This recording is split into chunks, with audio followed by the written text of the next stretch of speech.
Welcome to Suman TV. నేను మీ నవీన్. మీరు 100 మీటర్లు నడిచిన వెంటనే మోకాళ్ళ నొప్పులు వచ్చే విధంగా ఉందా? అదేవిధంగా ఏదైనా ఒక ఫస్ట్ ఫ్లోర్కి ఎక్కేటప్పుడే మీరు ఒక మోకాలు మీద చేయి పెట్టుకొని మరి ఎక్కుతా ఉన్నారా?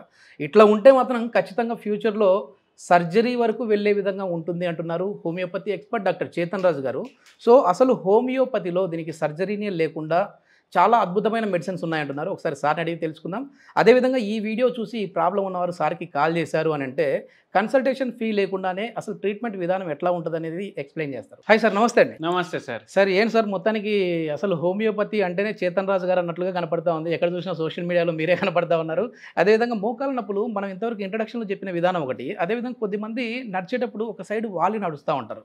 అట్లాంటి వాళ్ళకి కూడా ఫ్యూచర్లో సర్జరీ చేసే విధంగా ఉంటుందండి? అసలు ఎందుకు ఈ పెయిన్స్ వస్తూ ఉన్నాయి చిన్న ఏజ్లో కూడా? ఇంట్రొడక్షన్లో ఒకటి చెప్పిండ్రు, ఫస్ట్ ఫ్లోర్ ఎక్కడానికే వాళ్ళు అవును. ప్రెషర్ వేస్తారు. కానీ నాకు ఇప్పుడు ఒకటి ఏం ఆలోచన వచ్చింది మీరు అట్లా చెప్తే అంటే, అసలు చాలా మంది మీరు చూడండి, ఇప్పుడు అపార్ట్మెంట్లు ఉంటాయి, బిల్డింగ్లు ఉంటాయి, మాల్లు ఉంటాయి, ఏడికి పోయినా ఒక్క ఫ్లోర్ ఎక్కువ ఉంటే కూడా లిఫ్ట్ కోసం ఆగుతారు. అవును.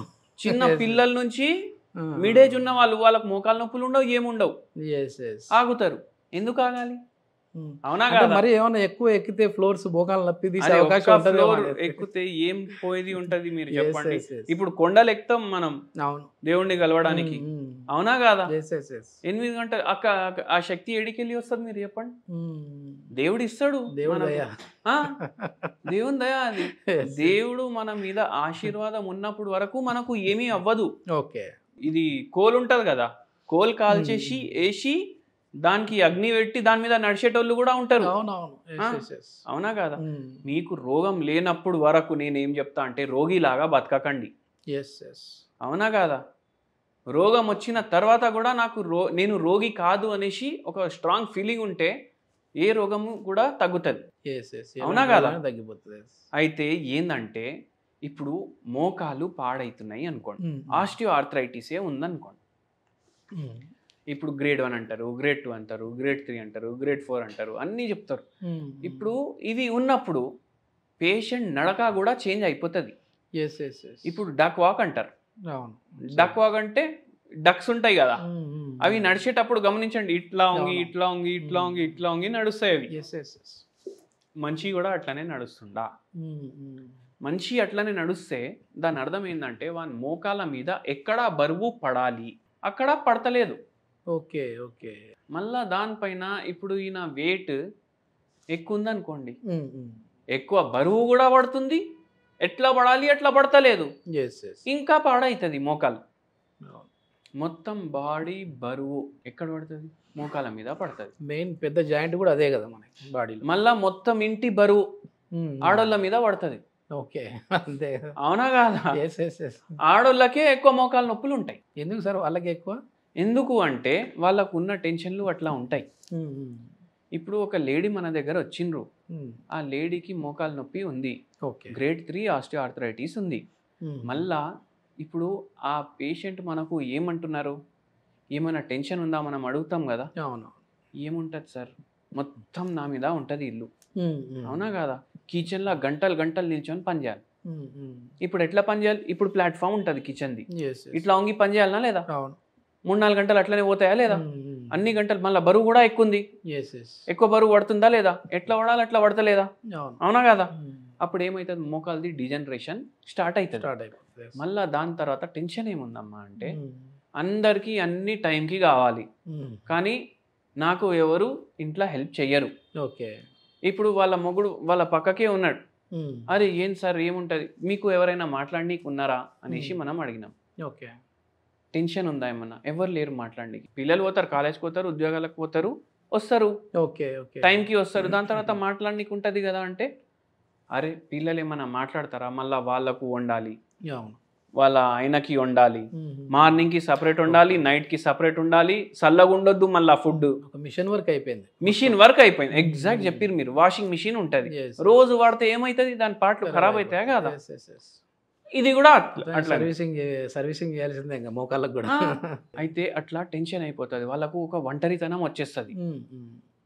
నాకు వచ్చి అరే అమ్మ నువ్వు ఇంత పని చేసినావు ఇవాళ, మా కోసం ఇంత చేసినావు, ఒక థ్యాంక్స్ కూడా ఎవరు చెప్పారు అని వాళ్ళ బాధ. ఇది ఈ మేడంది కాదు, అందరిది. చాలా మందిది. ఓకే. అయితే అట్లా స్ట్రెస్ వస్తుంది ఒక్కొక్కరికి. Yes yes. మళ్ళా అట్లా స్ట్రెస్ వచ్చి ఇట్లా ప్రాబ్లం అవుతుంది. మళ్ళీ ఈ మేడంది అయితే అంతే. ఉద్యోగాల్ని బట్టి కూడా రోగాలు వస్తాయి ఇట్లా మోకాల్ది. టీచర్లు ఉంటారు, లెక్చరర్లు ఉంటారు, మొత్తం రోజు నిల్చొని ఉంటారు, పోలీసు వాళ్ళు ఉంటారు, నిల్చొని ఉంటారు, వాళ్ళకు వస్తాయి అట్లా. అయితే ఆక్యుపేషన్ని బట్టి కూడా వస్తాయి. చక్కగా నిద్ర లేదు, రెస్ట్ లేదు, బండి ఉంది నడిపిస్తున్నారు, ఒక 1000 కిలోమీటర్లు పోతారు, ఇంజన్ గరం అవుతుందా కాదా? ఒక అరగంట పక్కకు ఆపాలనా లేదా? ఆపుతారు కదా, మళ్ళీ ఇంజన్ చల్లబడుతుంది, మళ్ళీ పోతాం. ఇక్కడ ఏంది, ఒక్కరోజు కూడా హాలిడే లేదు. మనకన్నా ఆదివారం హాలిడే ఉంది, అది కూడా లేదు. అది కూడా లేదు, ఉండాలి కదా. అట్లా అయి ప్రాబ్లం అవుతుంది. అయితే రెస్ట్ కూడా చాలా ఇంపార్టెంట్. ఎంత మనం ఫిజికల్ యాక్టివిటీ చేయండి అది ఇది అనేసి అంటాం కదా, అంత ఇంపార్టెన్స్ రెస్ట్కి కూడా ఇవ్వాలి. అట్లా అనేసి మొత్తం రెస్ట్ 8 రోజులు పెట్టుకోవద్దు. ఫిజికల్ యాక్టివిటీ ఉండాలి, మెంటల్ పీస్ ఉండాలి, రెస్ట్ కూడా ఉండాలి. అప్పుడు నిద్ర చక్కగా అవుతుంది, మోకాలు నొప్పులు మన హోమియోపతి మందులు ఇస్తే మంచిగా అవుతాయి, అన్ని దానిలో పడతాయి. ఈ పేషెంట్కి కూడా మనం చెప్పినాం, వాళ్ళకు ఏమన్నారు అంటే, మీకు ఇప్పుడు నడిచిపోతుంది, ఎట్లయినా 5-6 ఏళ్ల తర్వాత మీకు ఫ్రీ ఉన్నప్పుడు వీలున్నప్పుడు వచ్చి సర్జరీ చేయించుకోండి, ఇప్పుడే చేసేస్తామన్నారు. Okay okay. ఎట్లయినా పాడైంది, మీకు ఎన్ని రోజులు నడిపిస్తారు నడిపియండి పని అనేసి అన్నారు. అయితే బండి దోలుకుంటా మన గురించి ఎవరో చెప్పిండ్రు, వచ్చిండ్రు, ట్రీట్మెంట్ తీసుకున్నారు. సరే, ఇప్పుడు నా చిన్న డౌట్ ఏంటంటే, ఇప్పుడు డక్ వాక్ లాగా ఇట్లా వంగి ఒక సైడ్ నడుస్తా ఉన్నారు, అట్లా అంటే దాని లోపల ఉన్న కార్టిలేజ్ అంటే వాడుక భాషలో గుజ్జు అంటారు కదా, ఆ గుజ్జు అరిగిపోయింది కాబట్టి బ్యాలెన్స్ తప్పుతుంది అంటారు. అవును. మరి ఆ కార్టిలేజ్ ని కూడా మళ్ళీ డెవలప్ చేసే విధంగా ఉంటాయండి హోమియోపతిలో? యావరేజ్ గా మనిషి ఎన్ని ఏళ్ళు బతుకుతాడు ఇండియాలో చెప్పండి మీరు? ఒకప్పుడు 100 అనేవాళ్ళు, ఇప్పుడు 70కి వచ్చింది.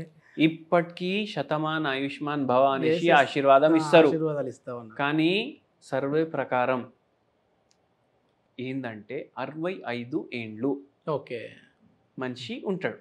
ఓకే, అంటే ఏంది, 32.5కి సగం జీవితం అయిపోయింది. ఓకే, మనం ఎప్పటికీ యంగ్ అని అనుకుంటాం, అవునా కాదా? అవును. అయితే 65 ఏండ్లు ఉన్నోనికి మోకాలు నొప్పి లేనోళ్ళు కూడా ఉంటారు, మోకాలు నొప్పులు ఉన్నోళ్ళు కూడా ఉంటారు. అవును. ఒక 100 మందిని జమ చేయండి, అందరికీ ఎంఆర్ఐలు తీపియండి, దాంట్లో 70% మందికి ఏదో అయి ఉంటుంది. ఓకే, లక్షణాలు బయట పడతలేవు. Okay okay. కొందరికి గ్రేడ్ 1, కొందరికి గ్రేడ్ 2, కొందరికి అట్లా ఉంటుంది. యావరేజ్గా 60 ఏండ్లు ఉన్నోళ్ళకి ఎట్లా అయితే మోకాలు ఉంది అట్లా మనది మందు చేస్తుంది. మళ్ళీ నార్మల్ అంటే వాళ్ళ ఏజ్కి తగినట్టు ట్రీట్మెంట్ ఉంటుంది, గుజ్జు వస్తుంది, ఎంత గుజ్జు ఉండాలి అంత. అంతేగాని మరి 30 ఏళ్లలో ఉన్నంత కార్టిలేజ్ రావడం అయితే కాదు, అది ఎవరు చేయలేరు ఆ పని, అది నేచర్ అగేన్స్ట్ కదా. నేచర్ కి అగేన్స్ట్ పోతే ఏమొస్తుంది? మెయిన్ ఏంటంటే సార్, ఆపరేషన్ వరకు వెళ్ళాల్సిన వ్యక్తిని అసలు పెయిన్ లేకుండా చేస్తా ఉన్నాం అంటే చాలా గ్రేట్ థింగ్ అది. ఇది ఏంటంటే ఎన్ని రోజులు వాడితే మనకి దీని రిలీఫ్ వచ్చే విధంగా? ఇప్పుడు ఒకటి చెప్తాను సార్ మీకు, పేషెంట్ వచ్చి కూర్చుంటాడు మన ముంద, పేషెంట్కి నమ్మకం ఉండాలి, పేషెంట్కి పేషెన్స్ ఉండాలి. మనం మందు ఇవ్వడం స్టార్ట్ చేస్తాం. కొందరు పేషెంట్లకు రేపటి నుంచి తేడా ఉంటుంది, మనం 2 నెలలకి ఇస్తాం మందులు. కొందరు పేషెంట్లకు ఒక 10 రోజుల తర్వాత వస్తుంది, కొందరికి పేషెంట్స్కి 1.5 నెల, కొందరు పేషెంట్లకు 2.5 నెల. అట్లా పేషెంట్ టు పేషెంట్ ఎట్లా రెస్పాండ్ అయ్యి బాడీ తత్వాన్ని బట్టి కూడా ఉంటుంది, బాడీ తత్వానికి బట్టి వాడు మనం చెప్పింది అన్ని ఫాలో చేస్తున్నాడా లేదా. ఒకవేళ ఏదైనా ఇప్పుడు సర్జరీ వరకు వెళ్ళాల్సిన పని లేకుండా ఉన్న వాళ్ళు, అంటే స్టేజ్ 1, 2 ఉన్న వాళ్ళు ఉంటారు కదా సార్, అట్లాంటి వాళ్ళు హోమ్ రెమెడీ కోసం చూస్తూ ఉంటారు. ఎందుకంటే చేతన్ రాజు గారి వీడియోలు అంటేనే ఖచ్చితంగా హోమ్ రెమెడీ ఉంటుంది, అట్లా హోమియోపతికి అట్లా న్యాచురోపతికి దగ్గరగా ఉంటాయి అంటుంటారు. సో హోమ్ రెమెడీ ఏంటి సార్? సింపుల్ హోమ్ రెమెడీ చెప్తాను మీకు నేను. మనము ఏం చేయాలంటే, పారిజాత ఆకు లీవ్స్ ఉంటాయి కదా, పారిజాత ఆకులు కొన్ని తీసుకోవాలి, వాటర్లో బాయిల్ చేయాలి, కషాయం లాగా తయారవుతుంది. ఓకే, దాన్ని చన్నీతోటి ఫిల్టర్ చేసుకోండి. దీంట్లో మీరు ఇది ట్రై చేయండి. ఓకే, లేకపోతే ఏం చేయండి అంటే, ఒక హోమియోపతి మందు ఉంటుంది రూటా, RUTA, రూటా. ఇది 0/9 పవర్, 0/9. ఓకే, ఇది ఒక 10 గోళీలు దాంట్లో కలుపుకోండి. చిన్నగా ఉంటే, మరి చిన్నగా ఉంటే 10 గోళీలు కలుపుకోండి. కొద్దిగా పెద్ద సైజు ఉంది అంటే మీరు 5 గోళీలు వేసుకోండి దీంట్లో, ఈ కషాయంలో. కొనేటప్పుడు వాడిని అడగండి, ఇది ఏ సైజు, ఇది 5 గోళీలు వేసుకుంటే ఒక డోస్ సరిపోతుందా, 10 గోళీలు వేసుకుంటే ఒక డోస్ సరిపోతుంది. ఎందుకంటే ప్రతి దుకాణంలో ఆ గోళీల సైజ్ చేంజ్ ఉంటుంది, కానీ పవర్ 0/9 మాత్రం తీసుకోవాలి. Okay okay. దీంతో జర రిలీఫ్ ఉంటుంది వాళ్ళకు. ఓకే. దీంతో రిలీఫ్ లేకపోతే ప్రకృతిని బట్టి మనం మందులు ఇస్తాం, మన దగ్గరికి రావచ్చు. ఈ వీడియో చూసి ఎవరైనా సార్ కాంటాక్ట్ నెంబర్ అయితే ప్రొవైడ్ చేస్తూ ఉన్నాం, సార్కి కాల్ చేశారు అని అంటే వాళ్ళకి కన్సల్టేషన్ ఫీ లేకుండానే ట్రీట్మెంట్ విధానం ఏ విధంగా ఉంటుంది అనేది అయితే ఎక్స్ప్లెయిన్ చేస్తారు. థ్యాంక్ యూ అండి. Thank you.